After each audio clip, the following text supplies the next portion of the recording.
మాటలు మారిపోతున్నాయి. వద్దు. నీ ఆధ్యాత్మిక భాషను అలాగే ఉంచు. బయటికి వెళ్ళగానే నీ క్రియలు మారిపోతున్నాయి. లేదు. ఇదిగో నీ ఆధ్యాత్మిక క్రియలు అలాగనే ఉంచు.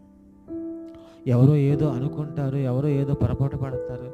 నా గురించి ఏదో అనుకుంటారు కాదు. దేవుడు ఏమనుకుంటున్నాడో ఆలోచన చేసుకో.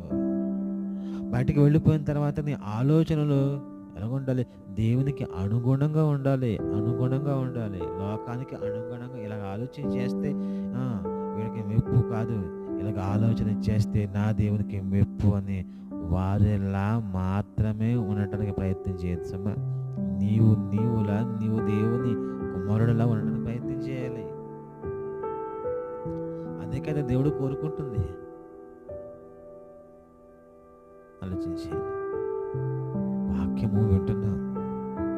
వాక్యం వింటున్నాం. వాక్యం విన్న మనము, వాక్యం నేర్చుకున్న మనం